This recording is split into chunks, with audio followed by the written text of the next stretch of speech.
Olá, vamos ao Evangelho de hoje, segunda-feira, 12 de janeiro.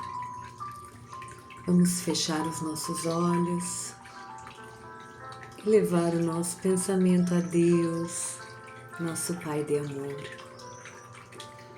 a Jesus, nosso Mestre e amigo, a espiritualidade, nosso anjo da guarda, os benfeitores, espíritos protetores, com muita gratidão por este dia que se inicia, com muita gratidão por mais este presente que foi abrir os olhos nesta manhã. Expandimos a nossa mente e o nosso coração, pedindo amparo, sustentação, lucidez, força para o nosso dia que se inicia, para as tarefas diárias, que nós possamos serenos e confiantes na nossa fé, desenvolver o nosso trabalho, os nossos relacionamentos como algo útil, verdadeiro. Para isso pedimos o amparo. Pedimos que fiquem conosco a nos auxiliar em bons pensamentos, com boas ações. Gratidão, Pai, por mais este dia. Gratidão pela vida e por esta existência.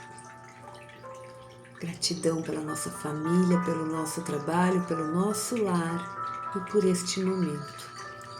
Fiquem conosco, hoje para todo sempre, que assim seja. Então vamos lá, baixar um pouquinho. Hoje eu achei uma playlist que se chama assim, Músicas Espíritas para Equilibrar o Ambiente. E bem bonito. Então quem quiser colocar em casa, no seu ambiente de trabalho. Evangelho segundo o Espiritismo. Vamos fazer uma reflexão. Vou baixar um pouquinho mais. Vamos fazer uma reflexão.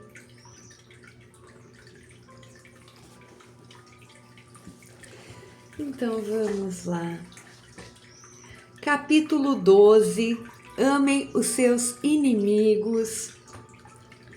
E nos vem aqui os inimigos desencarnados. Nós já vimos o item 6 deste capítulo. Hoje nos veio aqui o item 5, sobre os inimigos desencarnados. Vamos ver o que nos fala. O espírita tem ainda outros motivos para perdoar seus inimigos. Ele sabe que a maldade não é o estado permanente dos homens, mas que ela é o fruto de uma imperfeição temporária. Assim como a criança que corrige os seus defeitos, o homem mau, um dia reconhecerá os seus erros e se tornará bom. O espírita também sabe que a morte apenas o deixa livre da presença material do seu inimigo e que esse pode persegui-lo com seu ódio, mesmo após ter deixado a terra. Sabe que qualquer vingança que fizer não atingirá seu objetivo, deixado a terra. Sabe que qualquer vingança que fizer não atingirá seu objetivo, pelo contrário, vai trazer um desgaste ainda maior. Vamos pular. Tá, muito bem. Vai trazer um desgaste ainda maior, que muitas vezes passa de uma existência a outra. cabia ao Espiritismo demonstrar, pela experiência e pelas leis que regem as relações do mundo visível com o mundo invisível, que a expressão extinguir o ódio com sangue é completamente falsa, pois o sangue realimenta o ódio mesmo após a pessoa ter desencarnado. Desse modo, o Espiritismo apresenta uma utilidade prática para o ato de perdoar e para o sublime ensinamento do Cristo. Amem os seus inimigos. Não existe coração tão perverso que não se deixe tocar pelas boas ações, mesmo a contragosto. Pelo bom proceder, elimina-se todo e qualquer motivo para a vingança. Assim, de um inimigo pode-se fazer um amigo, antes e depois de sua morte. Pelo mal proceder, o homem irrita o seu inimigo, fazendo com que ele próprio sirva de instrumento para que se cumpra a justiça de Deus, que sempre pune aquele que não perdoa. Muito bem. Então, amem os seus inimigos, capítulo 12, item 5, os inimigos desencarnados. Quando não temos entendimento espírita, se temos um grande inimigo, a primeira coisa que iríamos pensar seria que a melhor coisa seria este inimigo longe, muito longe. Muitas das vezes, se não nesta reencarnação, onde já estamos um pouco mais evoluídos, não desejaríamos a morte do nosso inimigo. Mas nas anteriores, capaz que tenhamos sim desejado a morte, muitas das vezes até podemos ter sido os próprios assassinos dos nossos inimigos, podemos ter sido assassinados pelos nossos inimigos, não sabemos. Mas a verdade é que este é um grande equívoco.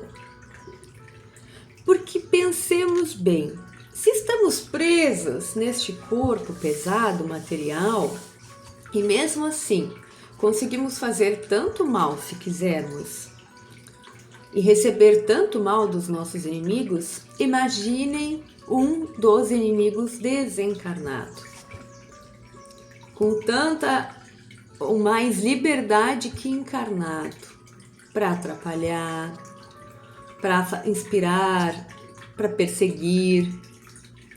Então, o ódio não vai se dissipar com a desencarnação de uma das partes, muito pelo contrário, a situação pode inclusive se agravar. Quem trabalha em reuniões mediúnicas, de consolo, de amparo a irmãos desencarnados, vemos frequentemente essas histórias, estas relações que vão ficando cada vez mais intrincadas, porque ora um está encarnado, ora outro desencarna, e as perseguições permanecem, porque chegando ao plano espiritual, percebendo quanto mal recebemos, nos voltamos e continuamos um processo de vingança. Então, o que o Evangelho vem nos ensinar? Que existem sim inimigos desencarnados, mas que agindo, como vamos nos defender então dos inimigos desencarnados? Primeiro, se não soubermos que eles existem, nós temos o nosso anjo da guarda, os espíritos protetores, nós temos a oração, mas especialmente temos o bom proceder, a busca por nos moralizarmos, porque como fala aqui, não que um inimigo desencarnado vá passar a gostar de nós, porque nós estamos tentando ser pessoas melhores. As coisas não acontecem assim, mas diz aqui, até o coração mais endurecido entende um bom proceder. Então esse inimigo começa aos poucos se afastar, aos poucos entender e agir de outra forma. Então, especialmente, a nossa moralização, o nosso bom proceder é uma forma. E se nós sabemos que temos inimigos desencarnados, mais ainda fazer a nossa parte amar, pedir perdão, porque nunca há injustiçados, existem injustiças, mas não injustiçados. Se temos inimigos encarnados e desencarnados, é porque existe uma relação ali que está desajustada e em algum momento precisará ser. Mais uma vez, existe no filme do Divaldo Franco essa história muito bem retratada. Fica o convite para se assistir o filme, onde Divaldo tinha um inimigo de existências anteriores que fica ali acompanhando Divaldo por muito tempo. E somente lá no final do filme, do desfecho, é que através de uma ação de Divaldo, esse espírito inimigo de Divaldo consegue finalmente se libertar, porque vejam bem, o inimigo desencarnado também está preso a nós. Pode parecer para ele que ele está feliz em estar nos fazendo mal, mas no final das contas é uma prisão para ele também, que não consegue seguir a sua vida, a sua existência.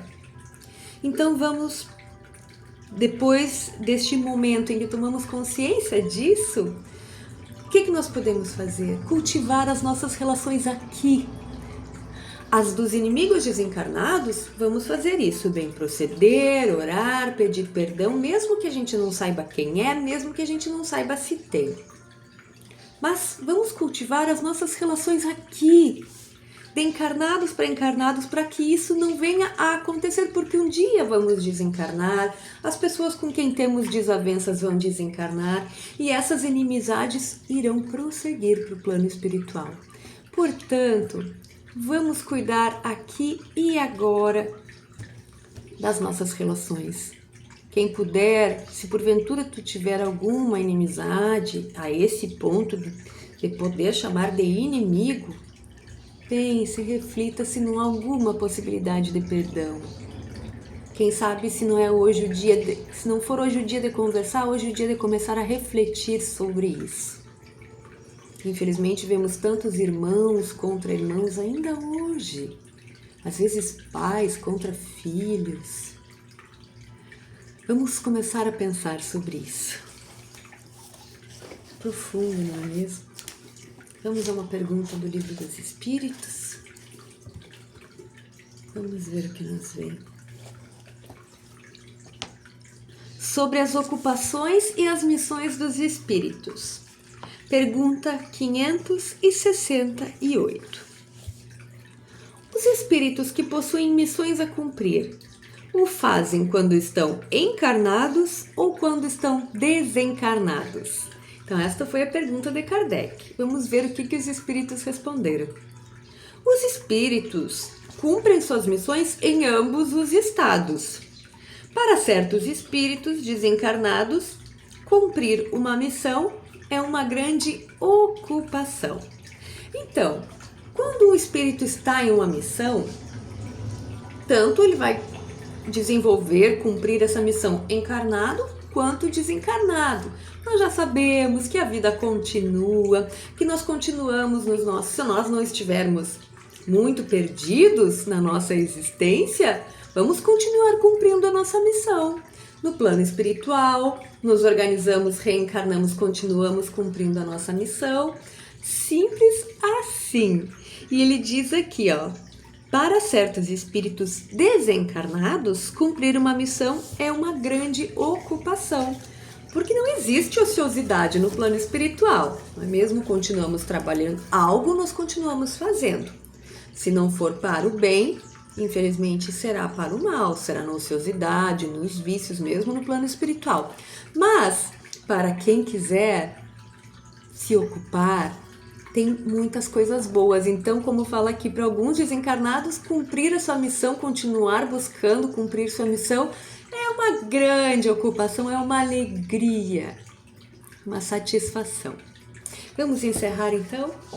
Quem quiser pegar uma água, vamos fechar os olhos e mais uma vez agradecer ao Pai por esta existência, pela nossa vida imortal, por tudo que temos aqui, tudo que nos foi dado, este corpo, nosso lar, as nossas famílias.